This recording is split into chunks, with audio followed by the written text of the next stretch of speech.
we met the EC on 6th of September this year, we alluded to the fact that 243,540 previous transfers had been added to the 2024 transfers.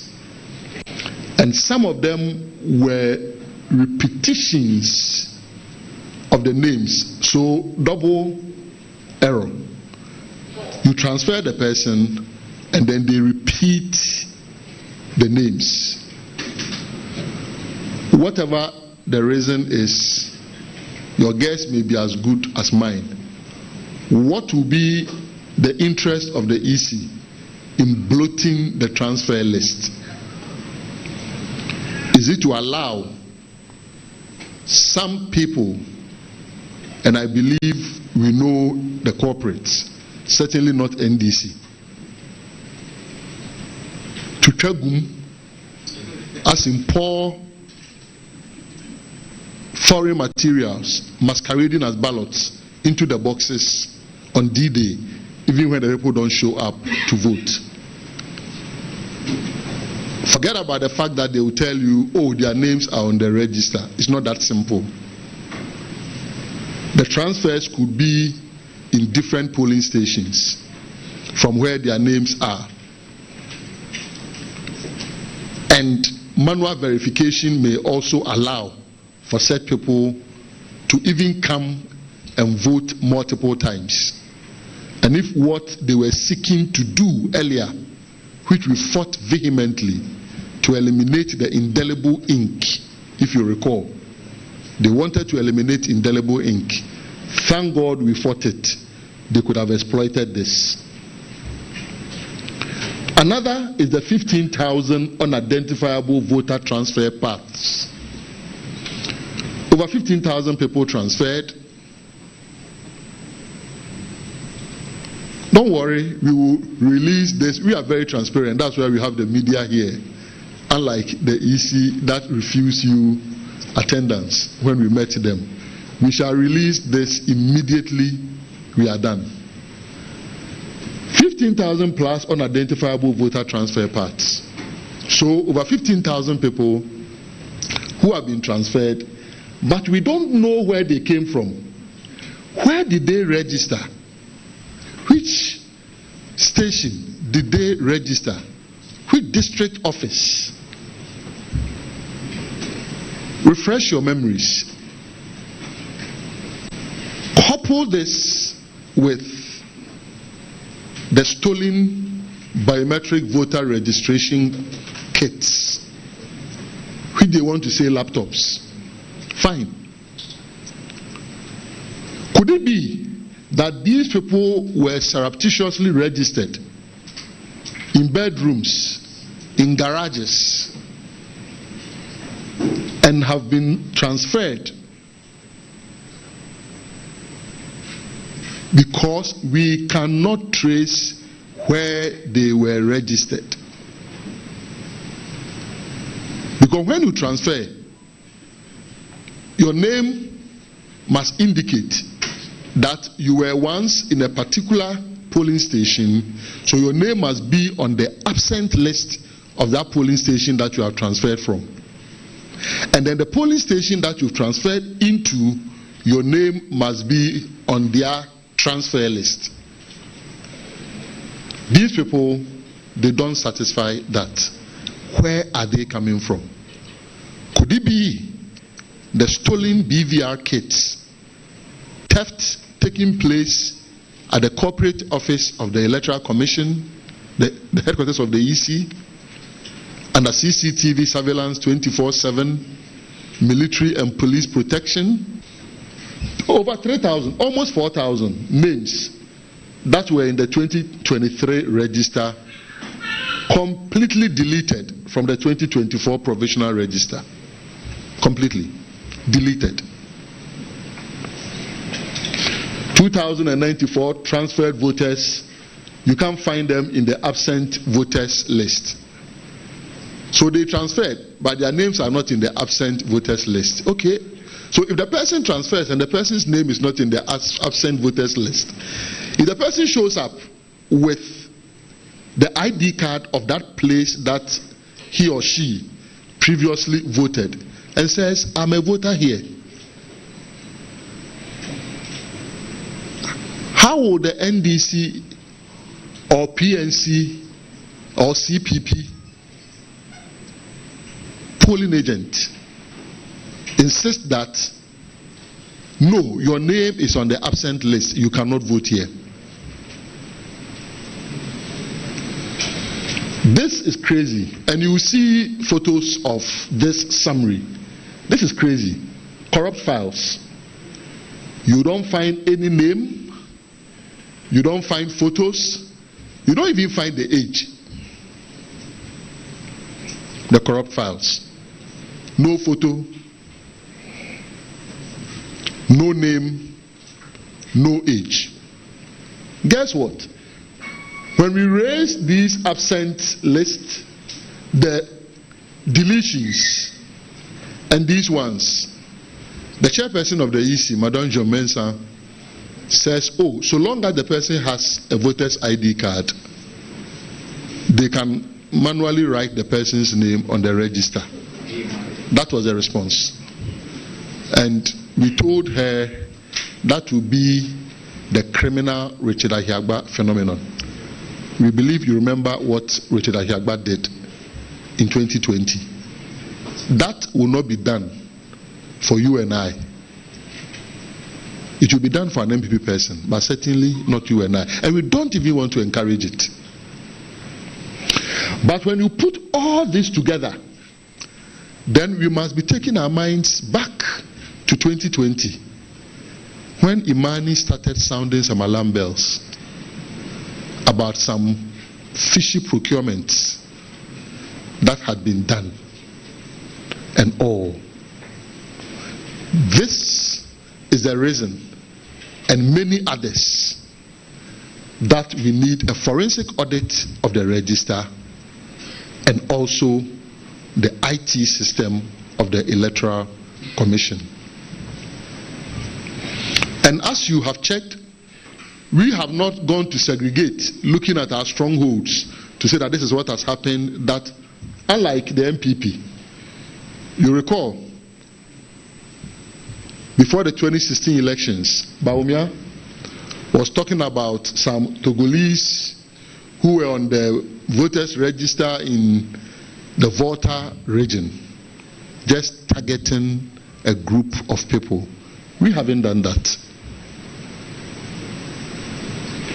We've just identified the errors, even though we have data from various regions. Volta region alone has submitted 44 pages of anomalies, which we are waiting. If the team is set up, we are going to put all these individualized reports before the team. We are nationalistic, unlike them. We are patriotic. We just want free and fair elections. That is what our leader, President John Dramani Mahama, stands for. That is why, as president, he graciously handed over power only for a democratic despot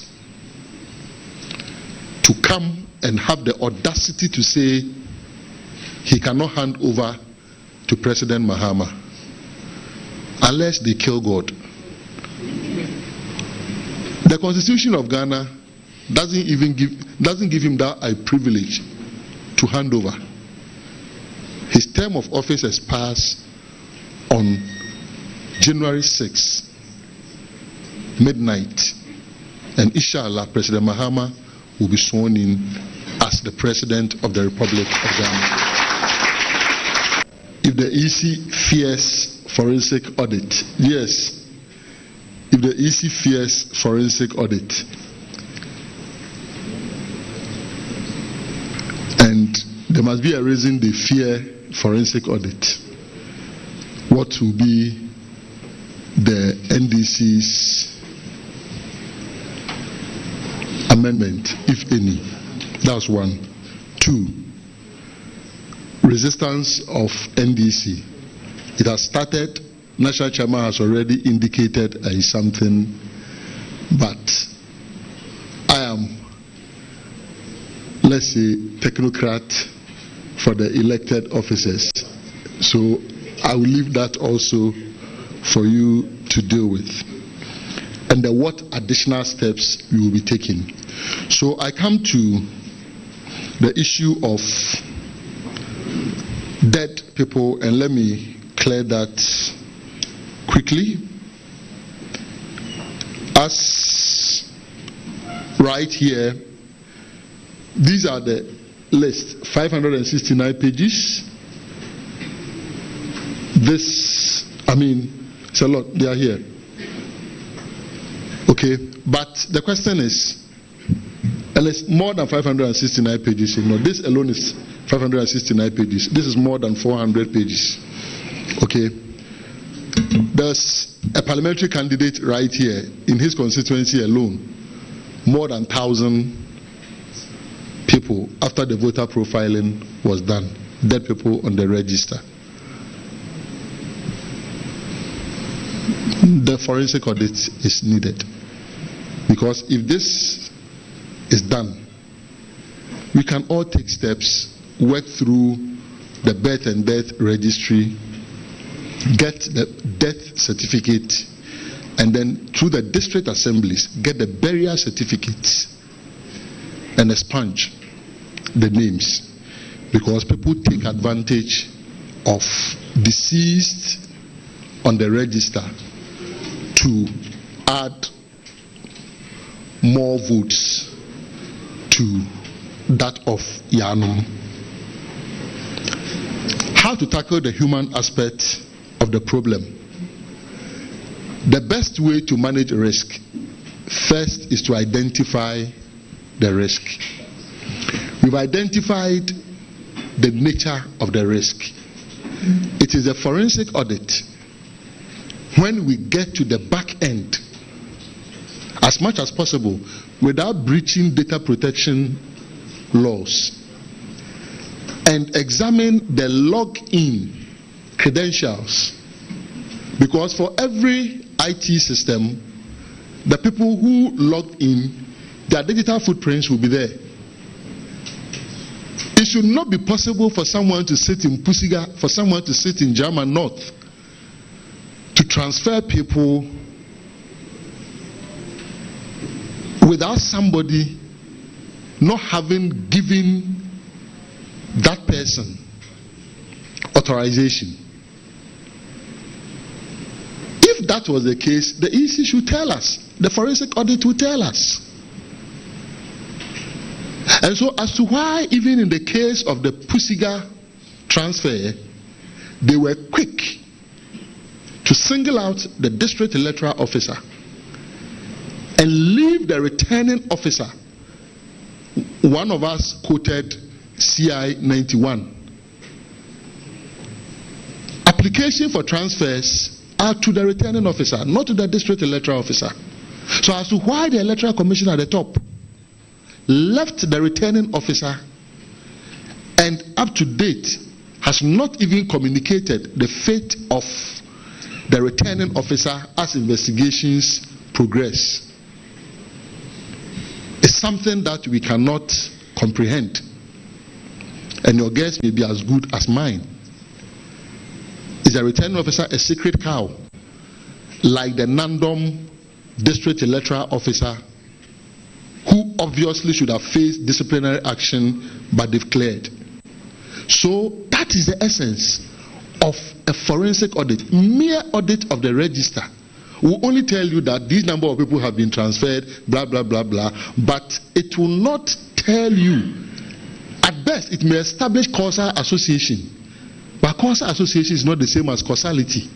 But if you do the forensic audit, the IT vulnerability audit, and get to the back end, you will be able to know the causes, the root cause of the problem, fix it, if possible, ask people to step aside on justifiable grounds, and that will serve as a deterrent to others who may want to traverse the same path. Regional coalition. Fear not. Fear not, fear not. Recall that in Asin North, we collated our results, and up to now, MPP has still not published their Asin North collated results. Trust us. I mean, just think about it. We are going to have about 40,000 polling stations. We believe that we can find polling agents to fill 40,000 polling stations. If that is the case, why should we fear just 16 regional capitals? I've told you yesterday with one of my deputies, Mahdi, we were in Ashanti region because the first phase of the polling agent training ended. They wrote exams, marked, and we went to discuss the outcome of the exams. Dr. Tanko Rashid computer was in the central region. Mahdi is in the eastern region as we speak, still meeting with constituency executives to discuss the outcome of the polling agents training. So we are more than prepared, and we are even preparing harder. That training is phase 1. Phase 2 training is commencing in October, and there will be a third phase. So fear not. We are ready and willing to protect your votes, and that is why we take time, the pains to rigorously dissect the documents we are given, to think through innovative ways of preventing their rigging systems that they are putting in place. Do not be afraid of the regional coalition system. The truth is, as we speak, CI 127 cannot be changed as we speak. That is what we are using for the elections. So you better brace yourself for it, and we are ready for it, because as I said, we are ahead of their schemes.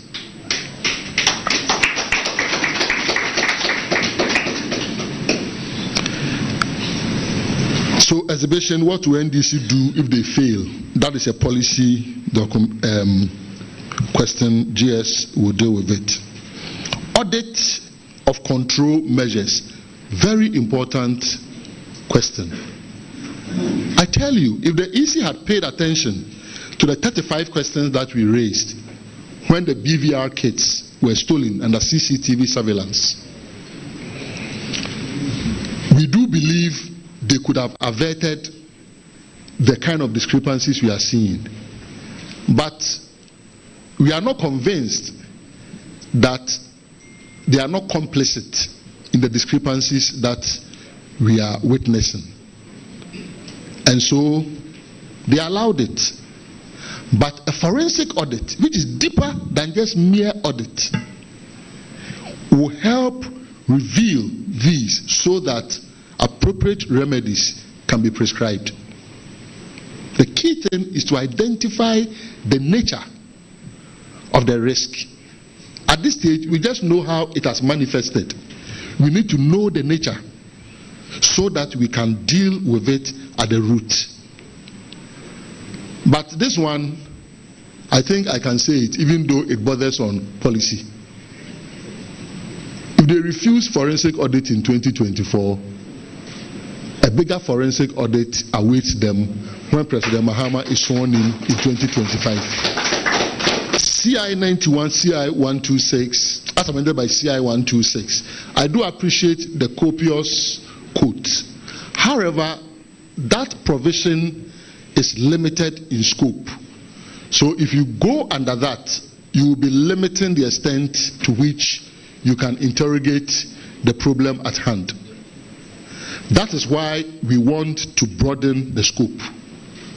And if they have nothing to hide, just as Jemensa of IEA advocated audits, Jemensa of EC should embrace a forensic audit. The information we have here, Eagle Eyes, suggests that on coming Wednesday, I hope there are no cameras here. They will be freezing the data. So this is information to the regional officers.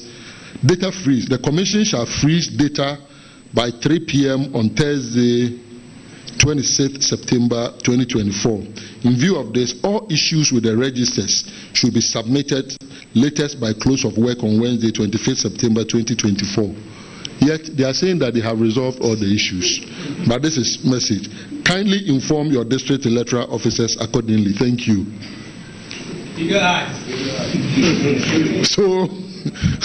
So data freeze is going to take place, but it still doesn't, because it's just that they are going to block maybe access that the district officers have.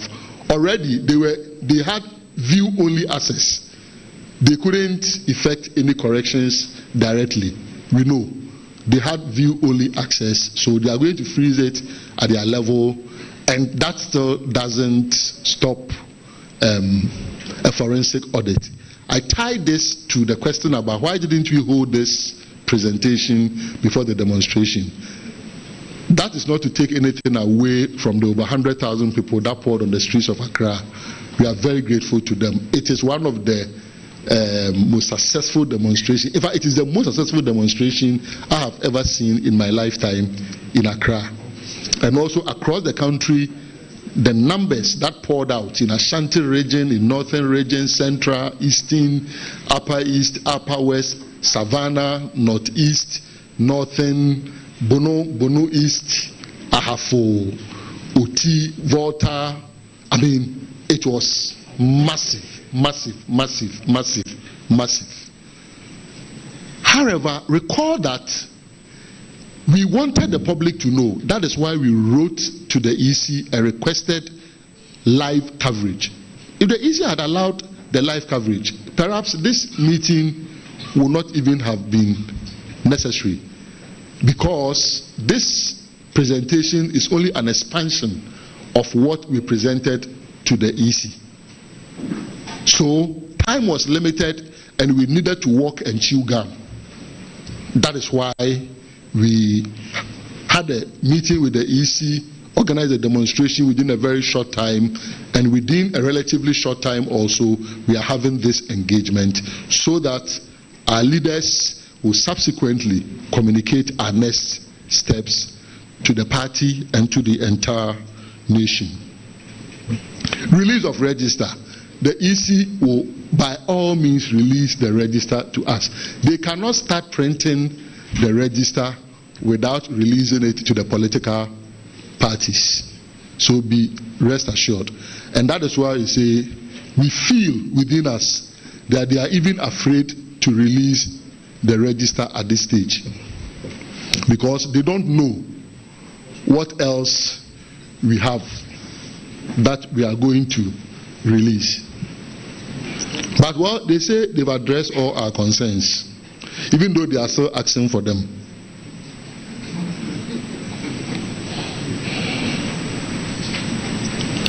Stakeholder engagement. A lot of stakeholder engagements taking place. A lot.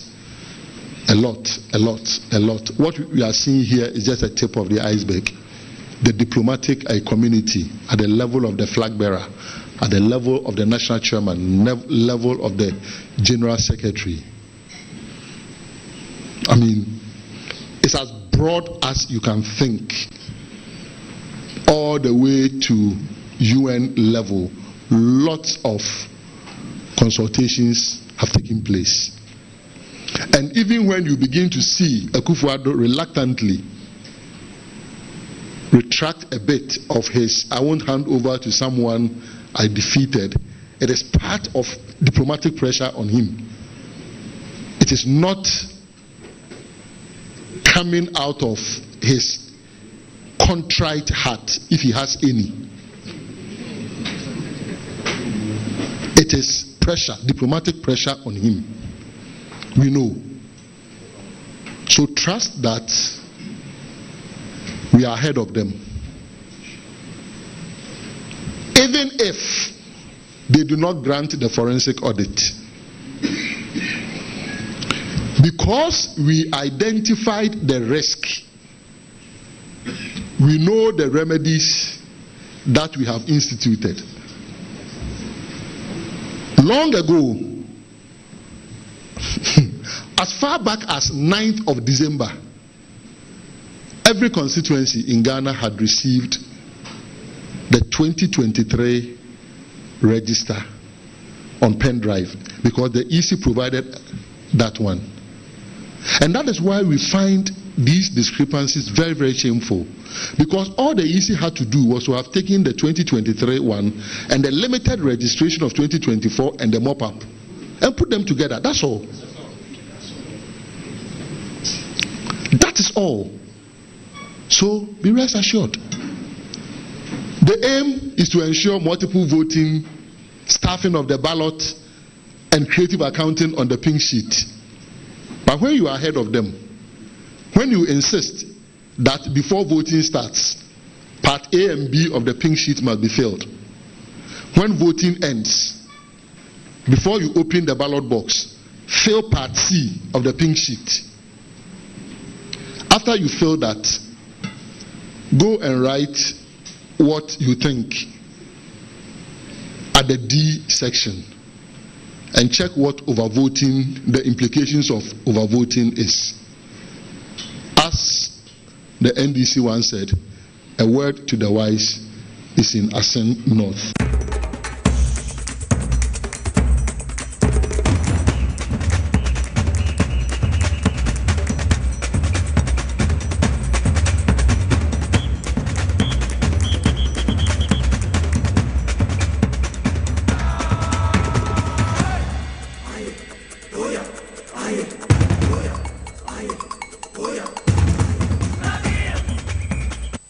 Right, memo akwaba bio edba inside politics jumedia so ewo power 97.9 TVXYZ wo hweme efri ho multi TV digital so radio XYZ wo tumenka ewo ho mechiachie mu nyina ye live ewo Facebook power 979 TVXYZ ena ye September bosome no mechire ebo bosome ne da etoso aduonu 9 Efiem pimienu ni aduonu 9 na se ye koye ni mo mo twa loto no 24 ena wetwa single 9 aka ho master wona wo kro no eti baby awo bia ma wajo anwumrem mo hwe me efi komamu kwawuo papa bi obo bafo asase aban ye nti jai hwe wo de ya na wo de asem ene emu hwe ewa amano ne baby a yechiachiam na no nai awapa ho sema aduasaba kom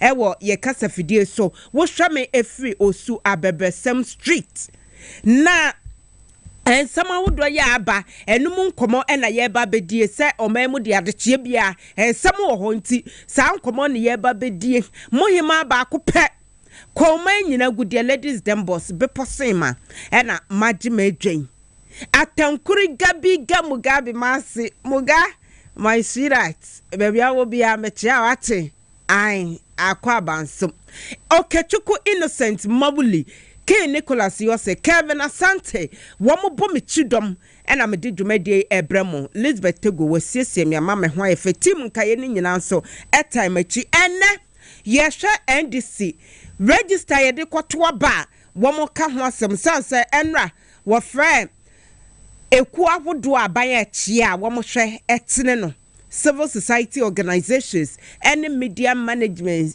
managers me media management we school ntino make us be have media management media managers and some trafo wo mo ne yedi nkomo sanso ana wo sa ensemimu ensem apiepie animdifuo ankorankore ye bano yama yosemwa woma no tubum ebum woma kasa wo register ho ensem emu ene manpani akufuado wono nso mre bi atwam sade na o preach yenya credible register na yemfa nkoto aba sa nkomon ena ye babedi eti me pache wonya link na acheche ma foforo ensan kabi Facebook Power 979 TVXYZ no na yentre ensempanimu enko yesha enkomase on se beye mresantini ndc amayoko na kasa woma sama omo kanyina efa register yedidi djuma ewo maimu no eho yede baba tuaba afimu sansa de amanfo ani abrese amamu bone ekunye ewo maimu my penny akufo ado ene ne nua keto Dr. Mahmoud Bomia nam boniti nkosa wabon se woma se wo man eba ne sikasem afa woma se no emra so de woma se no ketasehye adokoro wom entro so de ne woma fa ne kwa ena chese hwe nya adwuma ye mamu nti Ghana fo ani abrese ye pensakraye sansakraye ne beba ye nam abato kwan so ne ye beyi wo mati nkyai abom bongalat na Ghana fa ne ntoma pefra eno so eye register ne ye de beto aba register so ena chese efi adokoro no ti NDC say yenya sakraye wo mu hwe asemo NDC e ka no eye Ghana fo nyina yasem Element ran chamber bin kase ena mo pa mayosem dodo amayosem de bia meka eye adwuma wo ya brabom ya tetere mu dada nyina eti ye ka ese wo ka bi eno na ye ka se sabio se akwanya ba se ye to ba na se ye fa dwen na ye si hene now de oka se me ye nyansani nti mayi me ho asinche asabe nkwasiafo ebe kwa kogina si gina ye esi hene ama na nyansani no wotincha amasabe enkwasiafo hina wo musiye no wono ne bedi wo so eti asemo eba fia esese ye nyina ye kan ye pani ne duagubro bi ate ne ho ase esi den na register ye de kwoto aba according to electoral commission no emu da ho pefe krogen nanso ye establish say nipa be ye dunu mu bi kra time aye ya transfer womo no ye nim baby womo free baby poti ya womo free a ye say ya transfer womo free edo womo ko baby no ye nim ye say yi nipa bi nso di free register ni mu sa akontabu nyina wo kan electoral commission si yaye ena ndc se moya momfa ho dance di mra eno nso a enwenwenenye mese asojamai constituency baby wo ho a ekoba se police station baako bi obi a echese nipa baako pena according to electoral commission what ba wo ho ebinsi da eyamfonso ese ye correct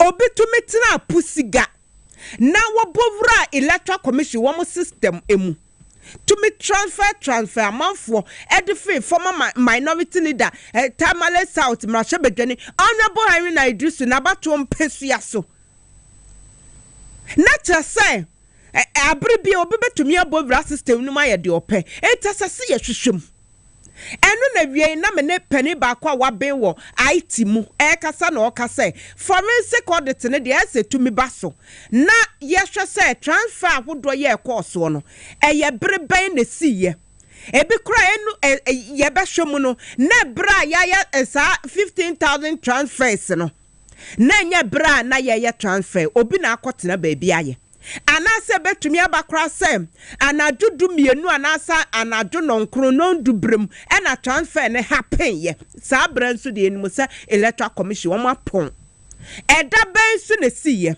esese yetumi hu ne senti na ese forensic audit ba so enra NDC any civil society organization se hia na NDC present na asem e de ato mo enimu se monhwe register no nie womu nie eno ni asem a yaka electoral commission entiase no enim de fo ba be hia ye Dr. Eduardo ne boama ne tia bobil director of elections ene IT ma NDC amayiko no okasaye nanum na obewo na bi ai na NDC ne mu ka electoral commission entia mo be yeden eno ana me wonhyiamudie na se bi ena honorable fifi kwete ka se hwe ebra ye duso no eye obi asem anya nipa ba ko asem eti men ka say na NDC na enye omasem na ye be ye den NDC be ye den won so wo be ye den sasa dabedu se ye kwato aba na wo bedu register no wudin mu a wo be ye den eti animanim ya na asi ye hwe ne ye ka ho asem fifi kwete wakasa ene waka say ne senti na asi ye nyina yete ase na enye NDC nko na be kasa krom ha ye wo ene akese e mmiri bi atwam no om kasa National Peace Council mo ho Christian Council of Ghana mo ho eku ahodo ya aban achi a mo hwetia wo mmiri bi na mo kasa no ene mo wan yentim nkan hello yentim nkan eti Mummy and Timonka was our quine so. Ma and yet say, a NDC name or massam, a gun and yana. Honorable Fifi Quete, what the Nibra Casayapa, Yentibi. If you have nothing to hide, then there's really no reason why we should even go through all this struggle. You should be able to say, I'm ready. Because there's really nothing to hide. Now, many of you watched the balloting that took place on Friday. Those of you who watch carefully, you could not help but notice that if we of the NDC just wanted literally to just put our foot down, that whole balloting would have just been completely disrupted. Because all we asked for, even on that day, was just transparency. And even with that, the Electoral Commission was simply unable to put its foot down to ensure that that basic demand was met. I'm sure many of you who watch notice that in the critical balloting that determined the final, what you call, positions, there was a clear understanding that in order not to give any party any advantage, first and foremost, we should have a container that you cannot see through. That's one. Two, you should have a system where you pick that ball without looking into the container. As pertains in all ballotings in any civilized part of the world. And I'm sure many of you have seen it. You want to draw a ballot, you don't go and be inspecting. You don't do an inspection of it. That's why it's meant to be what you call a chance thing. You put your hand, if you decide to stay, it's okay, but you just pick. That's what you do. And all the political parties, and even I'm sure the independent candidates that went, or their representatives that went after, they simply put their hand and pick a ballot. The only political party that refused to do that and still had to take a look at what was in order to make a choice for the NPP. And when they did that, we pointed it to the Electoral Commission, but that's what they've done. A proper Electoral Commission would have said, no, you have flouted it. You cannot be allowed to. But no, they allowed it to go. Now, so the question is, what are you also going to do about what is going on in the country? As President Mahama hinted not too long ago, the situation where voices become alive only when NDC comes to power. And when MPP is in power, voices are quiet. That must come to an end. It is a NDC abraso dia ya woni enibia yetepa yetai etesa manfo ekasa edu MPP timer no munya akoma no atum esan say won hu bone bia wo ene ye bone ye koso no Honorable Fifi Kwete General Secretary ma NDC amayokuo eno no won say 2015-2016 yehu enimdifuo bia womu nyina ene mea me papa nana me modi nwie o me bodi anama kwa mentumum asanteni otumfo se tutu otosuminu mu nyina mo ka bi ye ka register ho asem ena ade no makama no atum enya asafo emu he sa papa no o sei wakoda na aseden itsa mu nyina ye ntem nkan na Director of Elections sama ndi sama yekuo no Dr. Edred Omane Boama bra na wo kire hia say Electoral Commission register no yaya forensic audit ewo mu no wo kire ne nsem emu yentie ne PowerPoint a odemayen. Electoral Commission has clenched. They are holding on. They are holding on. But what they are holding on, like barbed wires, they should unclench. It will hurt them. So they should unclench. You can't hold on to barbed wires like that. They should just unclench and allow the audit.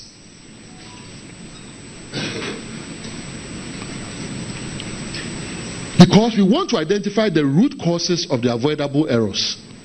We want to identify the scale of the problem. We want to diagnose the IT vulnerabilities, including late activation of the liveliness test. Was it deliberate? Well planned? They should convene stakeholders, political parties, CSOs, ECOWAS, AU, UNDP, EU, USAID, the British High Commission, and others for collaboration. They should agree to publish the findings of the forensic audit. They should re-exhibit the register after the forensic audit. Review and correct all unauthorized transfers. Adopt a revised timeline for electoral activities without compromising the 7th December election date. And when we say this, look, it was this same EC that said they wanted to run the elections in November. You all heard it. Until we fought it. So if they were willing to run the elections in November, if you even spend 10 days on this audit, okay, 10 days added to November doesn't take you to December 7. At least we know they have arithmetic challenges, but this one, they can work that and understand that.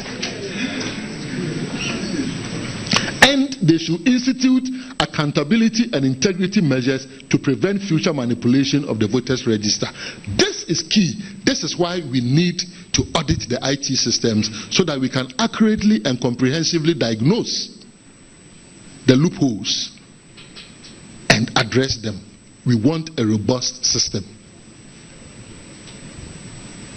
Look, do not be deceived. And I believe all the things we've shared with you.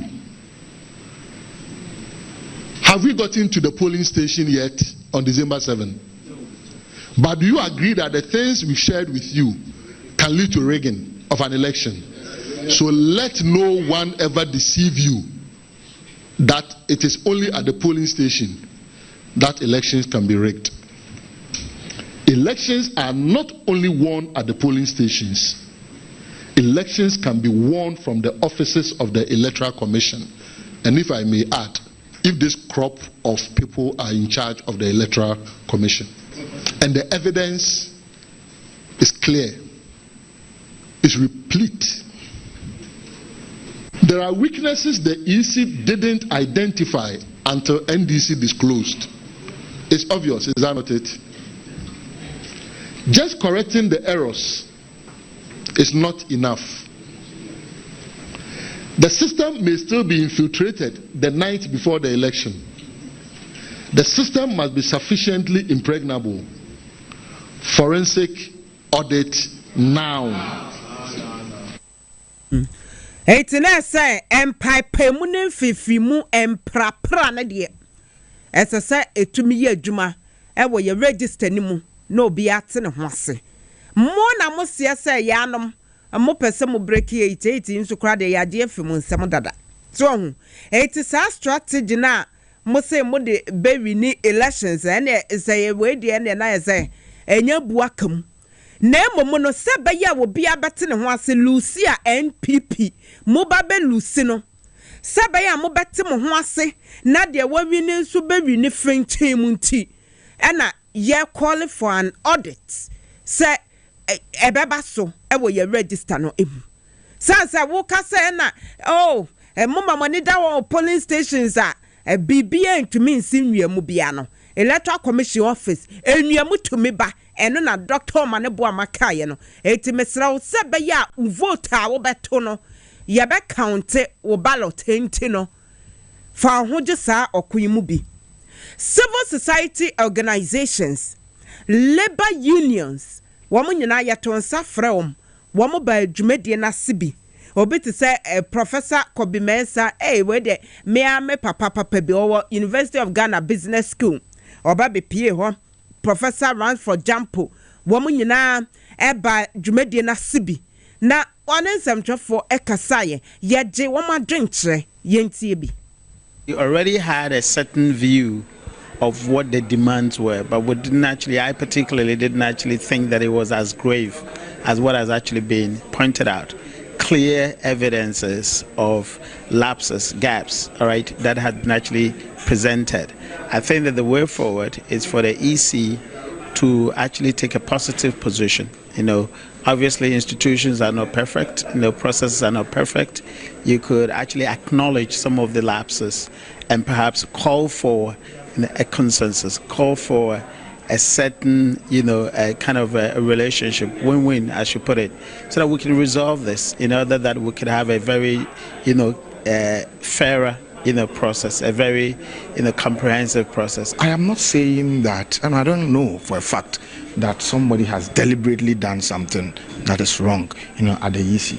But my point is, if it so happens that somebody did something deliberately or inadvertently, and then you say that let there be forensic audit, it becomes a bit difficult for the person managing the commission to say, yes, I've easily acceded.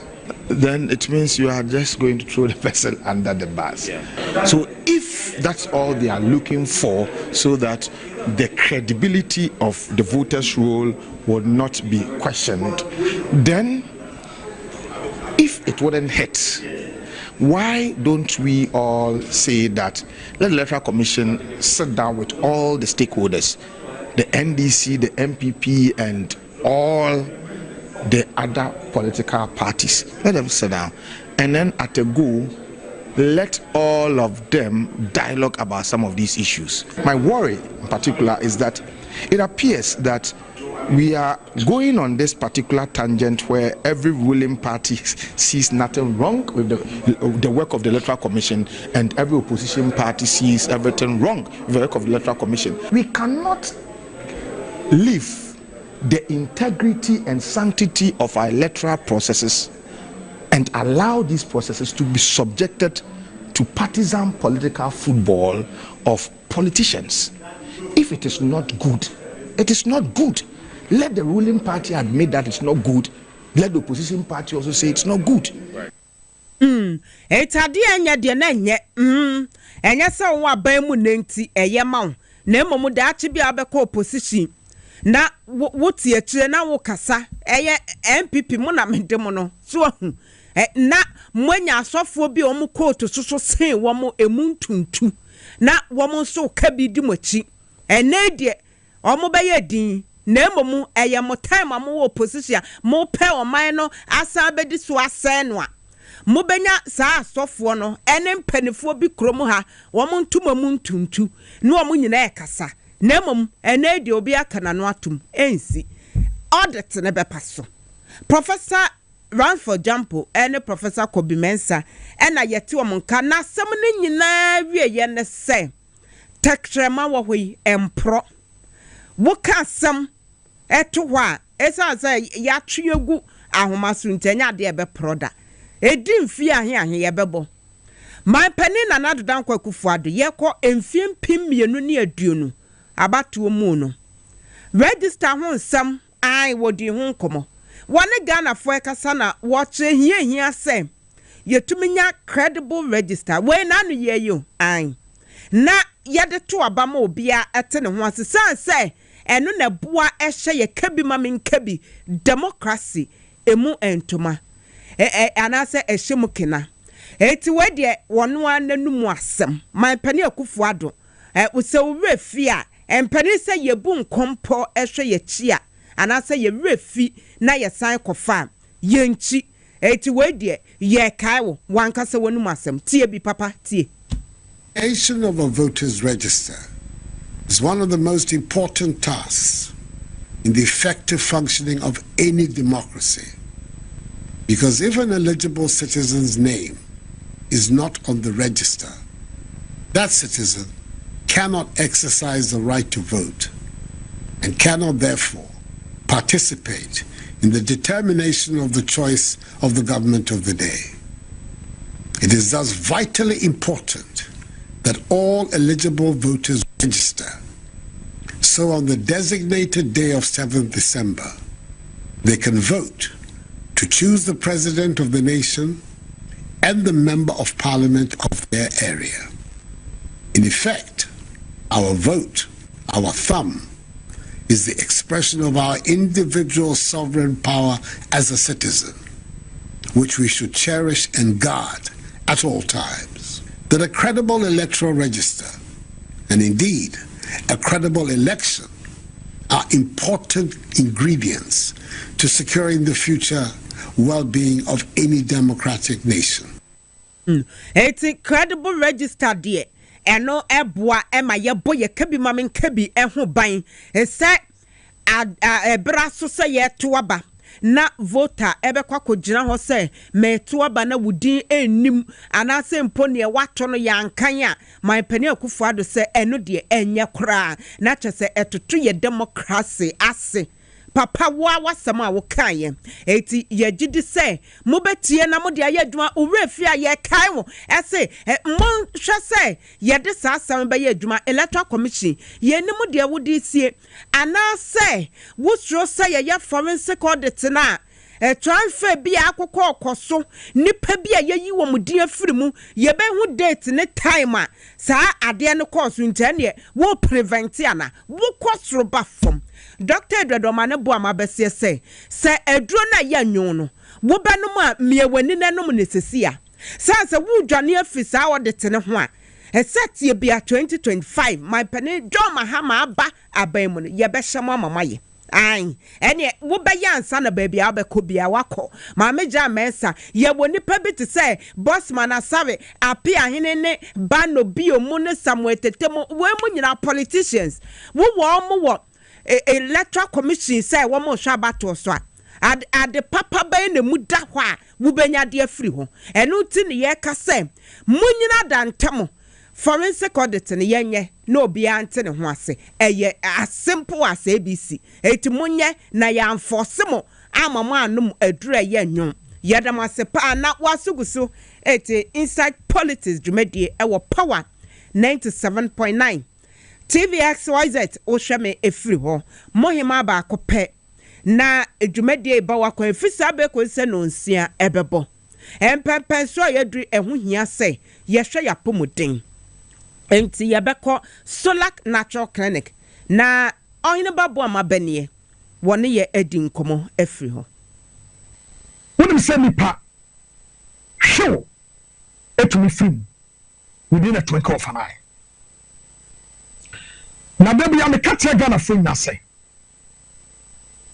ade ba to ye very important when people be abrabo ne say obam opom de hu nsem hia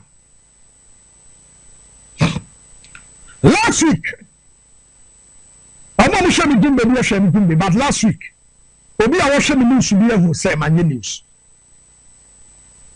na me da ha mesi me tiase say the program is cheaper compared to from Hinimoba. Asamba compare the between say nipa to me at any point of time. Minia wapom di some here what? Asamba papa na meka. Na sa asem we am no we bi hu nkomo no. Ementi na bribia no.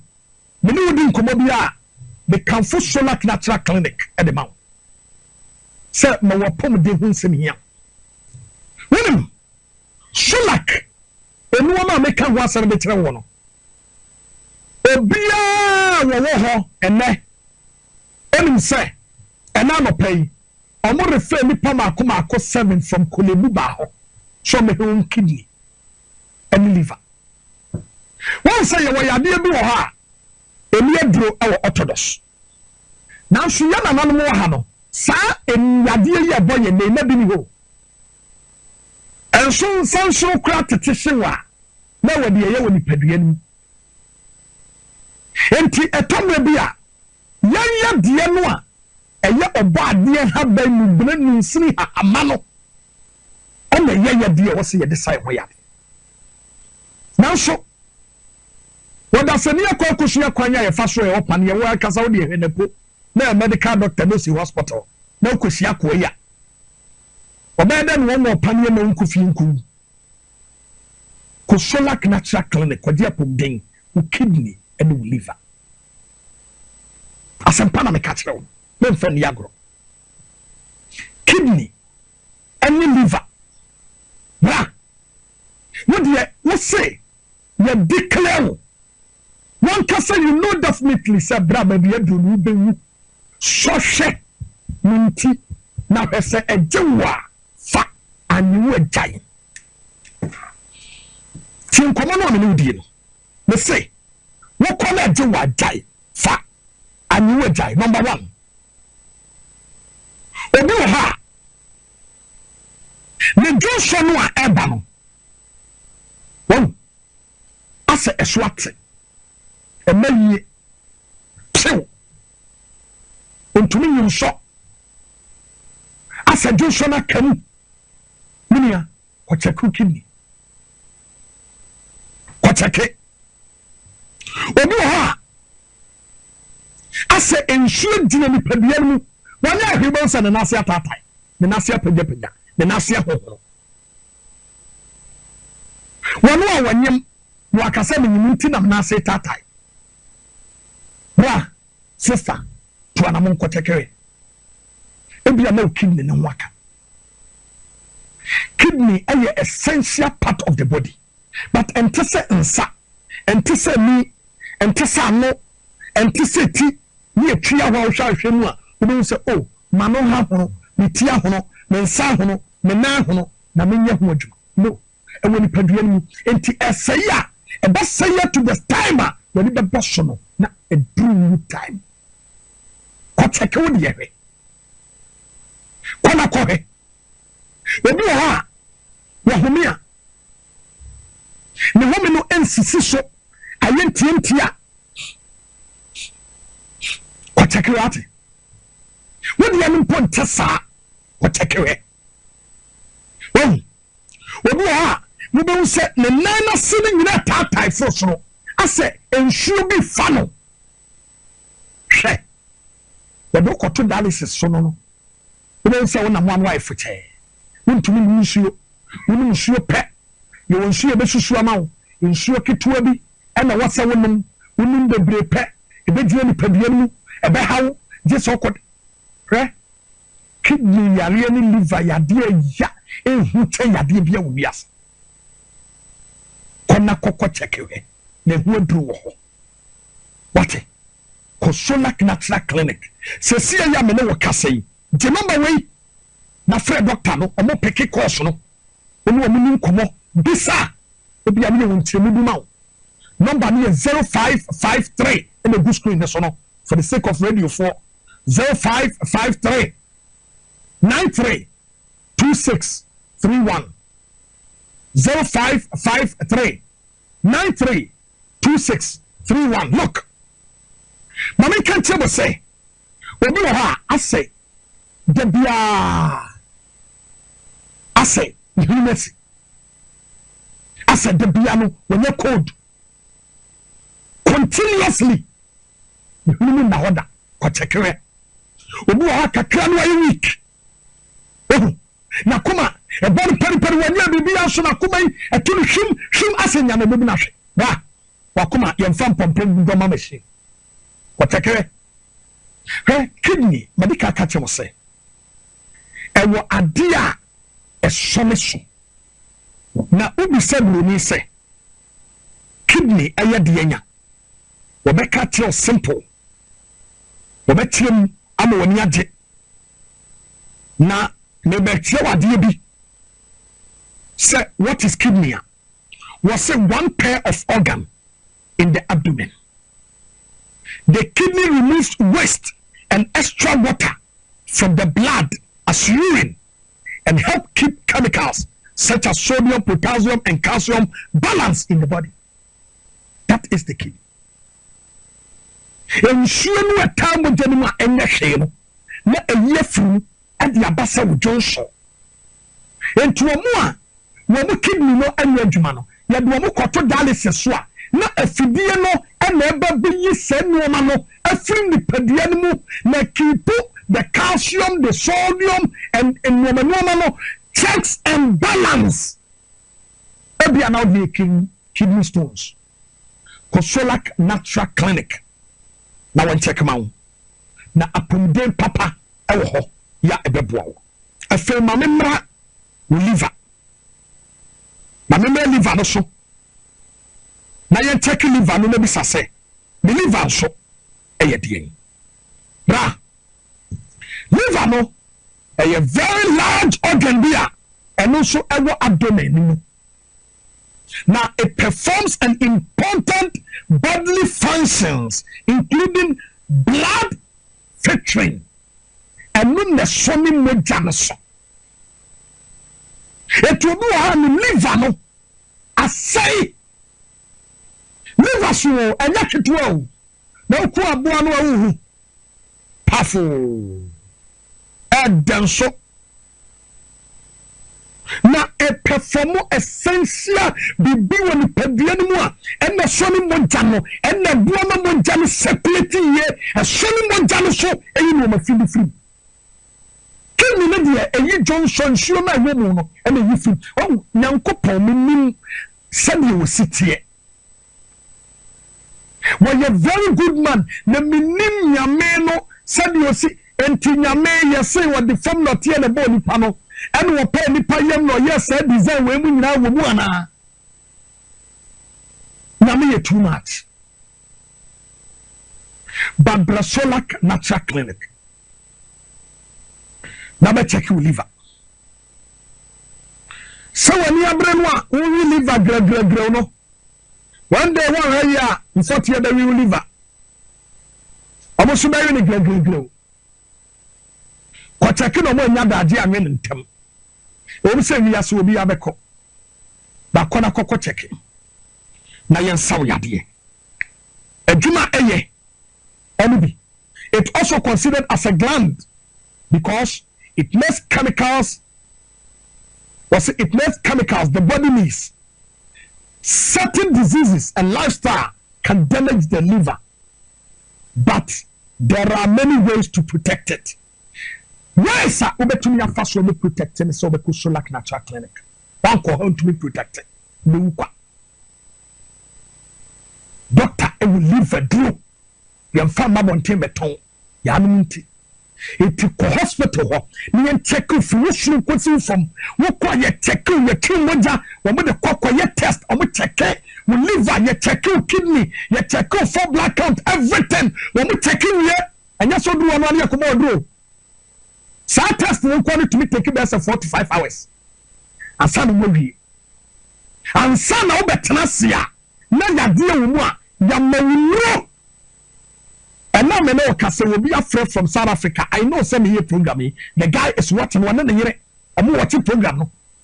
I'm at hospital or South Africa. I'm here detecting some kidney and liver program here back. He say we mak krase no. Yam 5 and family no mo shase no. But glory be to God krase. Omo no pa we ya. Omo num ni no anam yan sakra na hotaba. It media may confirm or say Kosolak Natural Clinic was a quality first. To an amonko, a niagro, na sembeto. Dr. Solomon, I will kukumile. But the Harvard Senior High School, no. The number was just so any. 0553 93 2631. 0553 93 2631. 0553 93 2631. Jeko kotinu na be wukwa am yesio to nyame ne tise liver na kidney na ku wa metwi soro ku wa yasma nyama so se be sia be sabo gemante 0553 93 2631. We kidney we liver Kosolak Natural Clinic na kwaji wa pomeden na watena wode madansi ho bo ebebrem 0553 93 2631 metwa me ho aba.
Right, Miss Simon Wakwa Babio Edeba inside politics, Jumedie so power 97.9 and TV XYZ so. Still, Ayamo Hemaa baako pe Beposo Hemaa, ladies them boss. And at minimum dear shia na no num abapa ho sema edu baako ewo kasafidie so. Mabedafo aye ready ya me no mo eba bedi enkomo. Fisa be ko se no nsia ebebo.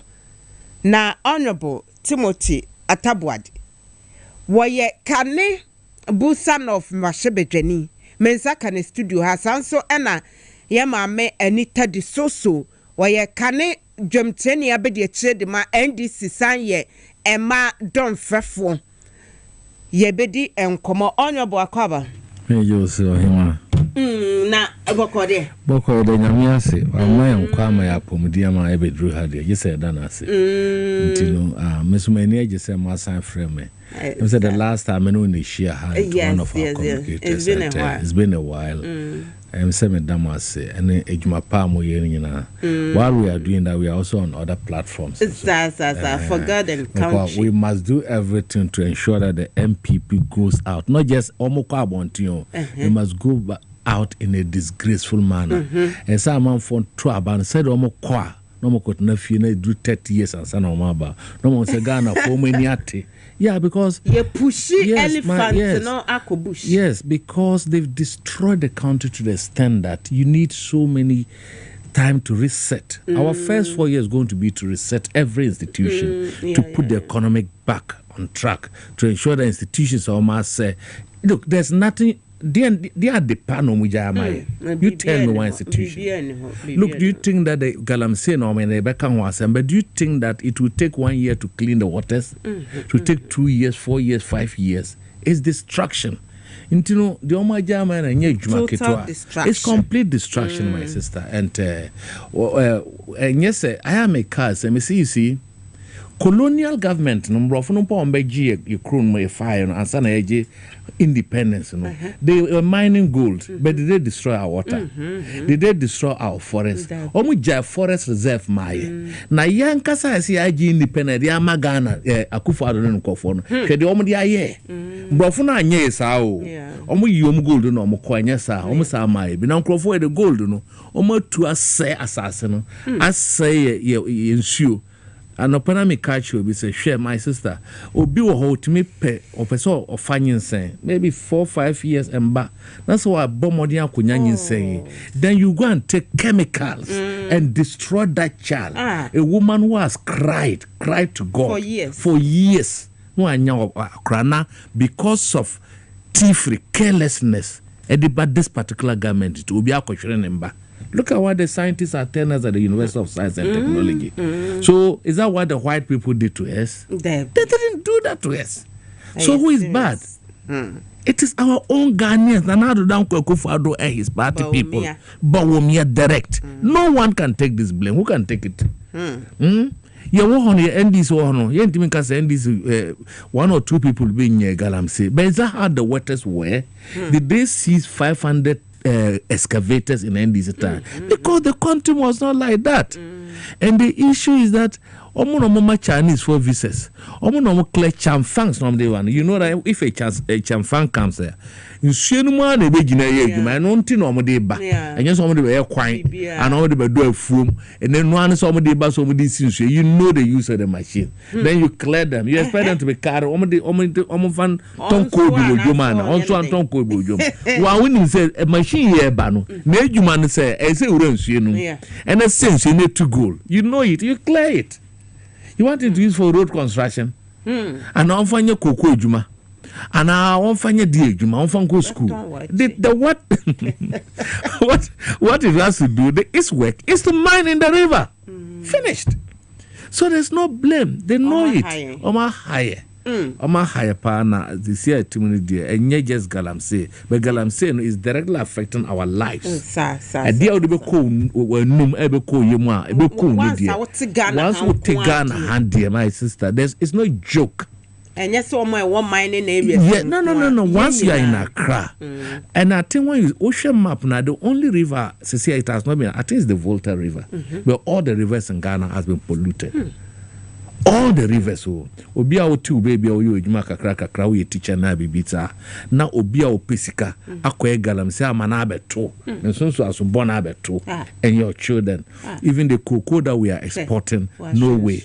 Look at it. Food you see, it has never happened. Man cannot away. So be a share. SYZ they say the whole Ghana they look at it. Where has it ever happened? Tell me. We were in power for 8 years. Where is it that? There be. What is the issue of your account? I'm say, MP what me Parliament say you polluted the water more than me. Just I bet than the challenge you own. Ghana for you they were polluting more, not solutions, my sister. Look at it. Hey, you look at this thing. Look at the land. Yes, these are the people on Crawford no sample say yamfa Ghana and show munsa. 80 years in Pushema Shedamaya.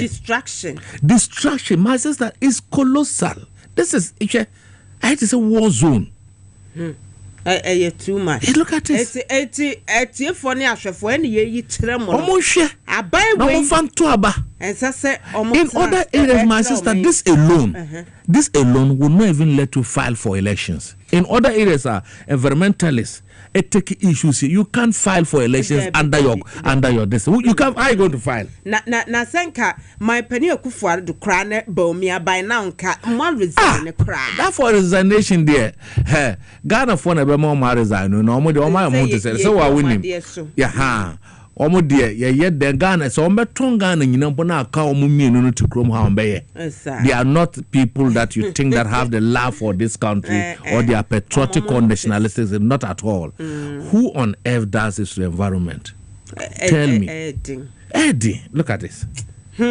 What is it? Honorable Timothy Atabwade awutrim ena yate den kano we kra de ya hyase kekeo na yewura mu no mobete nsem make up for power specialist herbal hospital e de amount say woma de abodini ye pa wo ebibidro ayabesa emu hepatitis A B C D E fatty liver sciatica tese udum pa hwan akoshe baby doctor see ekesi enye wo ba ode bibidro be kasi amon compone fiber nyina wo ye ho adwuma etu asem owo kumase feyase legbosum twekwan so akra ha kwabenya pokuase ACP road and takrade anaji estate oben anaji MA primary school and no amon kasa wo 0244544422 0244544422 Medimosis Clinic and Herbal Center. And so at the drobia, your friend Medimosis garlic capsules. Aba a drama and swa, a ye drama ye pa, and my moja dear fusane, a ye finina finipedianum. Na a hotaba. Meso a dray should be nenum. Na woba Medimosis, a juma potia, one more year dorso. Nemum a banner prostate one some dear. One more it has a or your champion tabum. I will be to champion. Medimosis no namu enyarewa na semra oye nyina no womo ehwe ede bibidro eye ho adwuma adenta bavia on police station ne din hwanim ASL building mu ewo Ghana Highway Authority yard mu wonso womo ewo ho na Jekojo on school for the deaf edi enhwanim Kumasi ahinama kokobe owo ho 0244068447 0244068447 Amuzu garlic bitters ya na one mo bi eboa ye pa yi cholesterol so emma chese system no metre immune system no ahoden ebom esanso na reduce high blood pressure na afenso sugar level no atiso ama aye normal esanso na wo ho no wakoma ebo wonnom amuzu garlic bitters a eboa pa babia yeto wadro bia bi wo ho herbal shop bia mutitiu ubenya bi na ubetime ne amuzu herbal center din komo e was 0247 776-743 0247-776-743 0247-776-743 Yeba bedin komo na Safari Valley Eco Resort weekend na a long weekend yemu bi yekoji ye ni wo wunya nko ho ko na kwhwe woni so ade ebusia panyi na yebusia birthday yeah, Papa, CC cancel. Eti, Papa, yemu ano ni yemfa nko weekend.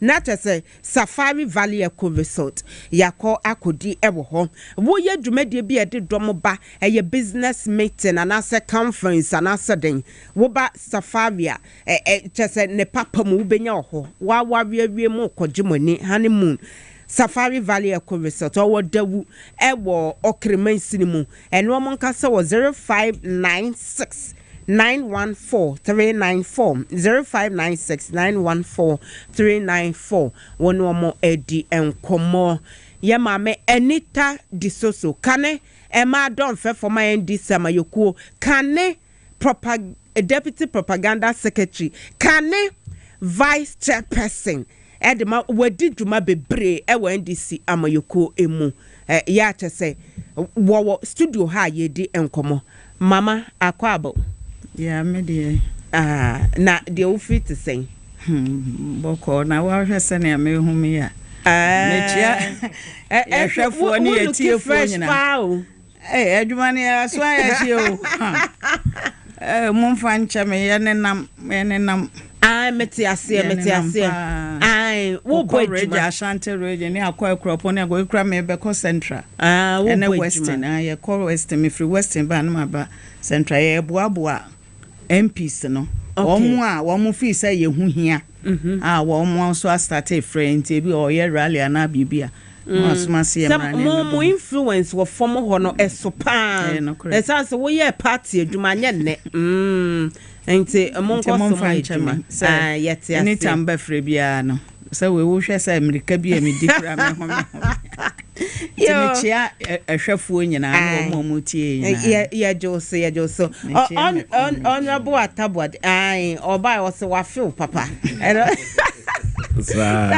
honorable mwasam amoka NDC as a political party e wo registered e kwoto aban ho mwakasa wo ho NDC asam kasa pawo ama enra kra monesiasos ne eku awodo labor unions enyina ka ho bi ehia ya mode mwasam to wo manim nienti amo call for say yenye forensic audit e wo register no emu still muja baby amujina na and jumedie no ko banyina presentation Dr. Edredo mane bo ma papa bi director of elections and IT it was oye onapo what do you do who wanna say yo say we should meeting a call and run this is not the first time about over 50 institutions and individuals na meeting, including the diplomatic community and so on. We didn't come to joke, and we are not joking with anyone. First of all, we say, your friend is Supreme Court be anko kasem. Say ground that form. Winning at the polling stations, and you see, I am a katembe. The electoral commission, a juma. Ye papa Omane Boama and his IT team has done is remarkable. It's impeccable. They should be given congratulations. Even the electoral commission should thank them. Because it is the work of the electoral commission to ensure a clean and credible voter register. That is your mandate. Now say an institution like the NDC can do it for you. Dear no, yes, I would done as it. And say a bin shana omo de fan and watching. Yes, Chimumpona, you have to agree that work you are supposed to do it because you are paid and there's enough resources. Parliament First of all, the electoral commission might lose credibility in this country, and because you have lost credibility, I say adiamu be bia mudimu credibility be basrona esemuye. Okay. And these elections, and your elections are that form. We are winning, no two ways about it. They can even use millions of other names, we will still win because once God decrees that we are winning. No amount of machinations can change anything.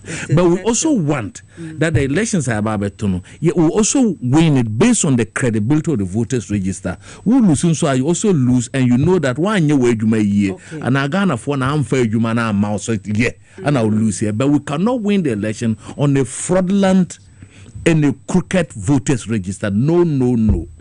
We are not going to sit down. Ghana for any all these institutions. Rebecca say, na momo musawe na ma fa ba mountain na mo losing na mo complaining. So obe kontokwa That's it. There are tools you are going to use to find any panel. Afa kwanya obefa so now will change game plans na say also original now kuntia.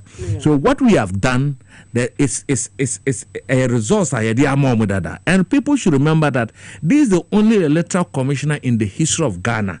Our depend it stop people from Akpafu Lolubi and Liquid from voting. There's no any electoral commissioner, so we don't trust that if an electoral commissioner ultimately pen over 30,000 voters should not have an MP up to today, then you have to be afraid of such an electoral commission. It is only this electoral commission that they gave them so much to change voters register, even during COVID. What can I say? We gave them almost about $1 billion. And Imani Ghana Akanwasem, Professor Kokrazan natural. Almost every prominent Ghanaian citizen need a free award, and they have said that it is not right. Kwekwaza onumpo die the okaines was it Togo yebi, Kenya yebi, counties be brave that 10, and it is part of it. When was it is only the electoral commission and an MP from because electoral commission is now being controlled by the MPP from the Flagstaff House. Oh, Are they? Oh. It is clear. Look what has happened. Only so many respond here. They are waiting to get the response from the Flagstaff House, before they can respond to the people of this country. And also, no man be cash say, some more forensic audit now. This is the amount that would cost us. My sister, even if it is $100 million to cost us to do forensic audits, maybe cost more. Now say we'll get peace after the election, which is more costly and which is better. Is it a chaotic situation and a peace after election, during, before, and after elections in the pay? And now, and your forensic, am I for so more correct? No. How did it happen? There were machines there. The same machines are still there. You are doing correction. BVDC Yiraye. A Yiraye anything amodu ko yes, and I said, this is the first time I see. It is just not about sitting down and correcting them in your strong room. It is about open forensic audit. Moyene nyina ikita results. Ne hu say mayano machines went and a fraudulent in buy. India didn't say machine machine chain. You fancy what goes into that machine will monitor it. It's not just that you didn't know show corner. No, I would you know I say my correct. It's not about correction. It's about even checking the machines. The BVDs, how were the transfers done? So they want us to see that we have discovered that 15,000 voters have been transferred. Is that what they want us to tell us in this country? If you see these people, they want to plunge this country into chaos. We'll continue to mount the platform. We'll mount pressure almost because over 243,560 or so votes. More transfer that was not prevented until you wanted to sit down. Some percent try enter now. No, but my sister, I'm going to a contest with you. Now already look at her Ballot and you will feel. Maybe in the ever start number one. Now put over 200,000. You will come here, my sister. Titus Glover or by Parliament, how many votes on by get 3 pen on the buyer? Me, the first time I lost Parliament to Agnes Chigabati, it was 13 votes. Wow. 13 votes. Oh, me, it's me now. I'm not going to use anyone's example. Timothy Atabwade. The first time I contested lost to Madam Agnes Chigabati. May her soul rest in peace. No, she beat me with only 13 votes. President Mills. I do crown so a 50 plus 1. President Mills just 40,000. And I say the constitution is clear. 50 plus 1. Internet say you see, and let me put this in. Internet call Supreme Court we're not going on pink sheet, but to challenge the constitutionality of the declaration of the resource for President Akufo-Addo. What were we saying? Well, you can't say Akufo-Addo and 50 plus 1. The 50 plus 1 a human being, So we are not going to sit down and allow this. Everybody, and you see, we have the small parties like Palunuma, they should be, you see, and never here could change ballot boxes, ballot papers. He should not sit down. Let's get this. Man in Trahan Kase, Obi or jeans or no. wanya first position or they akọ ma MPP for no na ne tinye adwuma wo na wo tinye adwuma because we know you MPP Makpalu $2 million worth of contract. $2 million. Yeah, the Makpalu some fanye your friend say friend Akpalu. Kofi Akpalu. The MPP yes. $2 million contract the Makpalu. MPP in the man. So you have no credibility to talk about whether you swap or not. That is not our matter. It's not our matter at all. You know, we are on number 8. She said, look at the pictures. And not Mark Manune. Yes. And that of what now. So I'm planning and son will be raw. Say me fanas and yes, and I'm the amount. I'm planning and son of my bet now on mono. So for me, the electoral roll, that is the most important document I do call elections. That is the and I also know yes, you remember what the say Bosman Asare kase MPP is okay. Why was Bosman Asare? I'm for one box no no yes omu you know yes munyina mo agree say mo bia nhwem you were need to chance and why you but me who say MPP for only Bosman Asare asenkita odie because na o shame papa Evans ni makono o shame no yi they did this. Look, all this things was done at they did it at the flash and brought it. They have been in link with Bosman Asare and all the MPP and G-men out of Shawens. Evans say Mamenshe Ade no kram. I know say me mafa. Oh say look at the belated in Australia son. What was he doing that? What was he? You see that is it shows. You see, you people must look at the video carefully. Once Australia son wasn't necessary for him to get up to do that. It's also the swapping. So he wants to confuse the public no. Or swapping into Australia how you and say no. What the share. And no kwasam say a video na nkasa na de. Yeah. Said ye hu say odi we na ma no between Mark Manu ne Evans ne Mako. Yes. Na momo no ba bia ye susu say pepe ya nkoso wo mu ye bra na wo yi ball no. Na ye say weni no so no wo kwhwe mu na one bossman ase na communication bi koso wo mu ntam no ho ne ye hu say kana na bi koso ho. So me it is all cooked. But we are not bothered about the position. What we want, they're penny a forensic audit. So the buyer, even if one fellow's vote is transferred without your know. Say no cases here no. Matise Kumasi Manshia. Almost say they've transferred some 1,000 votes. They call NDC baby. Almost they call court a buegu. Say that those votes that have been transferred should be cancelled. Why can't you cancel this? In Kumasi, as we are talking this after Admanshia, the names were sent to the court. I'm a court a boy say fire transfer their name, it has been cancelled. So what we are saying about the voter register is clear. It's not just about it must be done public by an independent public institution. Not just that, but even the machines. Because what if the voting day? Musanko you see the same machine na mu change so ade na beka yenso I know cases here my sister wouldn't say electoral commissioner ho MPP for nkwa no ya form akwhye ho ma MPP for nkwa at the country omu hu the MPP for kwhye ho na is between they and God, but they can't fight God and they can't fight the will of the people. The will of the people is the will of God. Until we want the forensic audit to be done, we're going to continue to put pressure.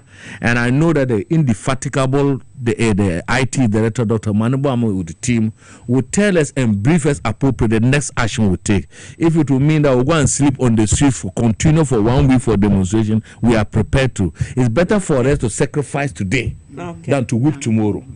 So it is time, there's enough time. And because of IT technology, they have applications they can use easily to ensure that the forensic audit is done by an independent body. Who has an power?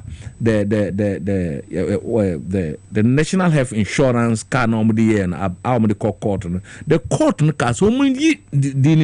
then they should bring the evidence of expunging the names on it and bring it to court. And they did that and send the evidence to court. So why can't you do it now? Okay. And Did I say if they were a good and an independent institution, they should rather be giving credit. Electoral Commission should rather be working with NDC to ensure the right thing is done. Very well. You understand? Because the work no, and case all no me and I am mom. In case all diase. No even say boom say our team. Yo, Medacity Honorable Timothy Atabuade and Yetenenka Yamami Anita de so her mommy. And representation course and so far NDC Monsama Modia Trader ever register no one saying. Medasi bebre near decan no match at F1 na NDC Penyum for non so at the numbers be a bomb say obo star 928 star 124 ash. Now what say ampa udin ever register ni mo anase inim.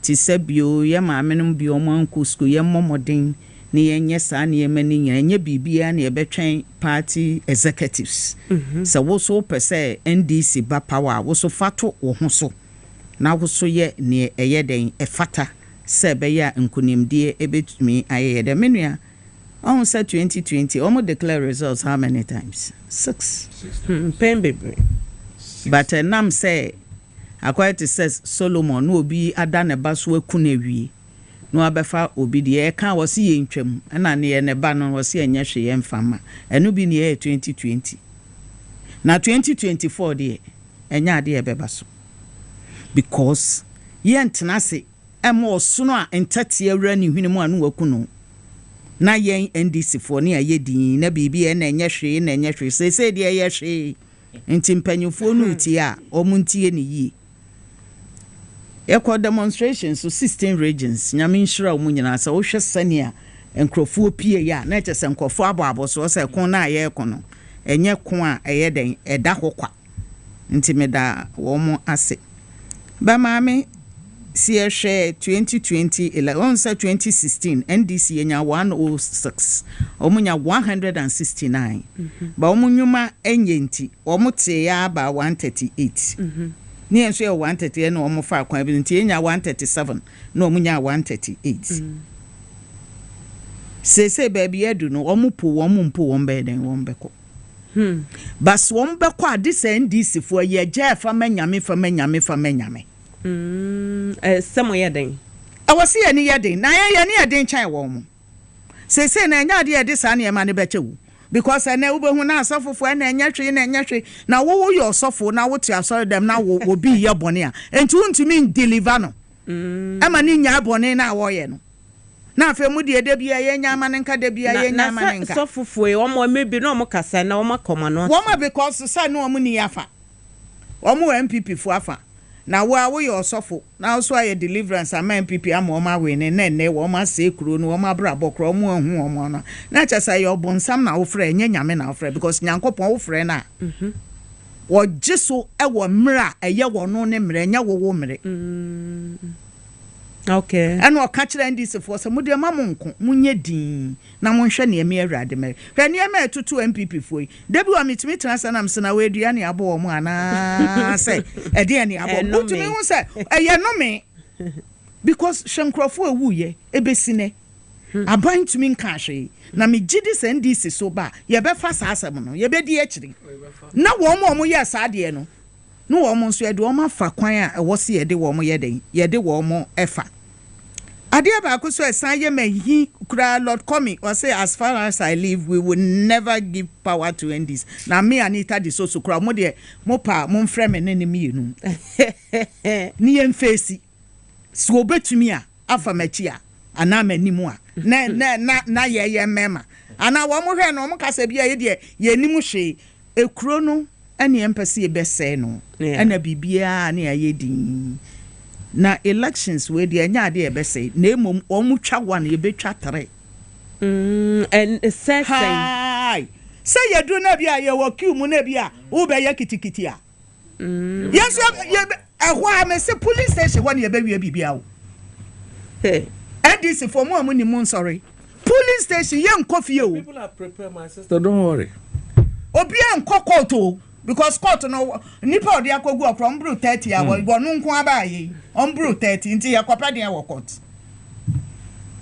wo twa ye betwa omutwa ye betwa enti me de ne make kire ndc for say mo obi an be my excuse bia afi so Dr. Afarijan asa ka kire say ye making sure say more practices might occur if biometric verification devices have not been interlinked.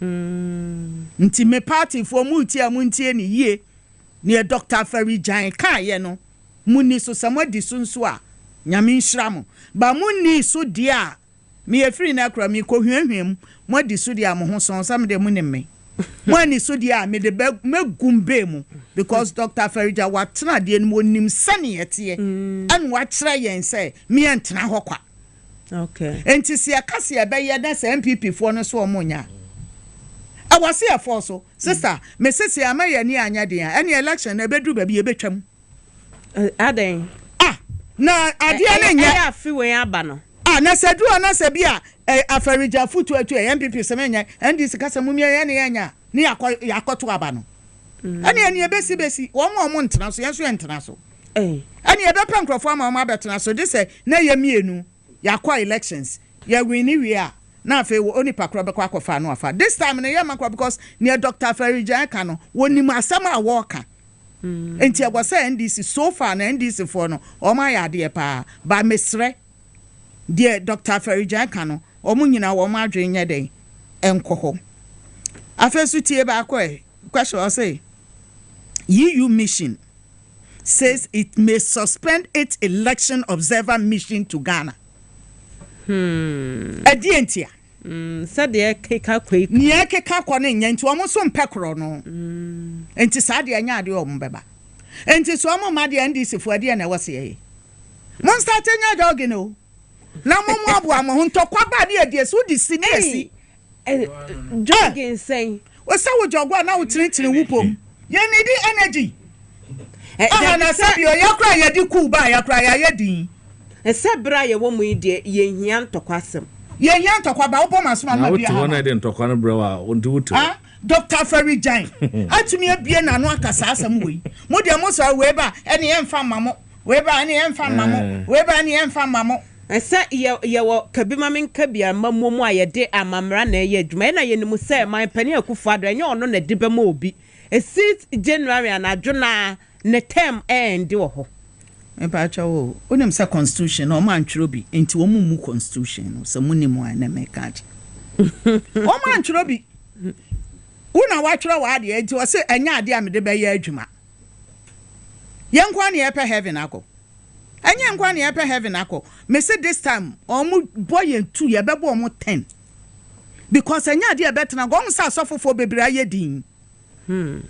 Won se bebraye de na de ba wumia otumi kosabio ye na nanom eho konfufo ho ami ye bo mpa ye ma no wedu e watumi akọ chief imam vie hwe ade na ye na ye spiritual and na ba physical ye spiritual and na ba physical timi de ne make kire ndc fo nyina ne say ye boaboa ye ho ye nka se enye hwe late president Musa Radin Fanekra NC or say enye hwe ni ye din na sese sa yare na abeka yen afi de ye besesem ye besesem ana media fo nso mumu bi wo ho a enam so ma gie di nti sese o mo nkasa wo bon say ye weni a no mo twetwe o mo ho bo mbaba beto me o gate na wo mo bo aye no wo mo ne ye be hwe wo manim wo mo bo a nti so mo tie mi a o mo starting kanokre because ye de nim se nkunim de no eye dia ye nim sa sa eye dia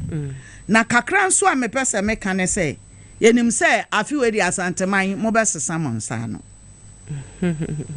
because MPP for mpese asanteman be nya akunya bia atena so ti no mo kofa napo ede ne bae sebe ya achim side baomia ba sa wa wonim baomia ede no obeka enti ube huna napo na eru Ghana one na na adunum no mu ru Ghana na sa asantema bebrebe a waye nas watumi ayi wo mo ama minim sa afi we di asantema NDC for ye hwa asantema project fa ye NDC enya MPP ti me gidi se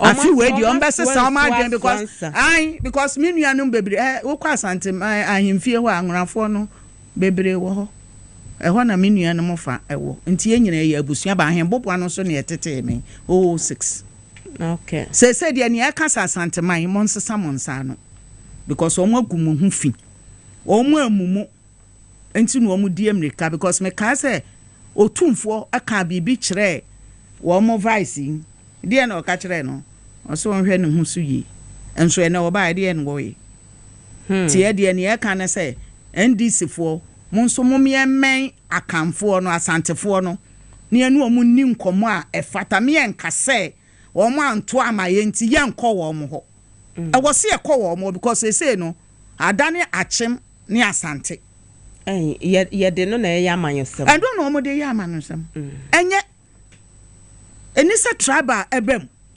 bataba enti yenso ebe take advantage ɛwɔ sa tribal ade no ho na che say yenso etumi nkunimde etumi abeye ye dia enti mesra ndisi fo nyina wo bia start jogging yempa kwadworo ne yema bia because yi na ye kɔ no enye adwuma ketwa ene ye kɔ ye me de basic okay medase panti ye ma me anita di soso ena yete ne nka no inside politics dwumade na wasigusu tie wo power 97.9 ene TVXYZ we de na ta say ed faculty mode kese pa eba me papa ba ko pe me street art honorable atosapon papa bi watre enhoma sonkon ya enanwumre ya wo danadi eyewitness to leadership and also a walk through the corridors of leadership. A team Kosovo AH Hotel American House next East Legon AH Hotel American House East Legon enenumre ya no sia pepepe na hyase enti yenyina yenkota na chi honorable Edward Atosapon papa bi ne homa papa bi a watre efa leadership eho wo da na dia na se o launch no enenwumre ya ti yenyina yebeko obi na ye papa nso ebusua panyin CC Council ena ye wawoda happy birthday papa wo ye too much efie ha obi atam kutu wa twewo ese o esa wo mama nita se wo twen wa busia sasa wo no wo ye too much mamunyedu ye twen enta busia brain na efie ha obi aye ready e twen na che ye ni birthday no e ma nye kama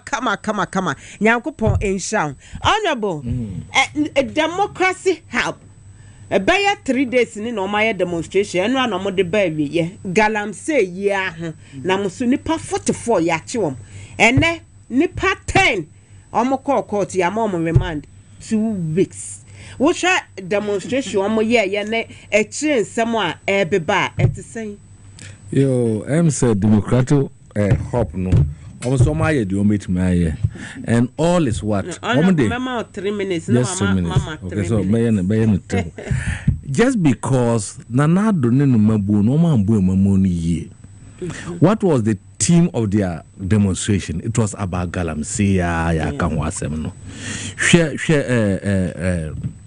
the fourth estate almost say for the past 24 years from 1992 to 1992 to 2016 5 companies got permits to enter into Ghana's forest reserves to do mining, but just between 2022 to 2023 just 1 year this government has given 10 companies to enter into forest reserves to make what you call to do mining.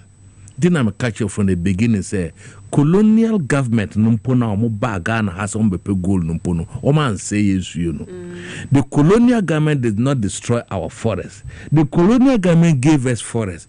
These are people who call themselves Ghanaians and omo kungana for true galamsey and the chemicals I do hono for the what do you call it the democratic hop people democracy house no they what they did was constitutional. Said the almost flatty any law with regard to organizing demonstration, the law can take its place. But normally you don't. And yes, sir, you must brutalize the people before you arrest them and then send them to court. It means more punish or more data on the field and send them to court. And that is what we are against. If you think that the demonstration it has flattered anything, but I support the demonstration because look, this government is demonstrations that brought them to power. You will chrome her with Son Nelson, Yvonne Nelson, the demonstration, and so this morning we call one of the sisters, no, say they asked one of the demonstrators, say, demonstrators almost beside say, now 37 on my block, no. That's will be yare, that's almost the neighbor. So, Crown be one of demonstration cars, almost will be. Then one of the hosts wanted to know my, you may say, now demonstrator Casa and we ask them. Now, another 8 people.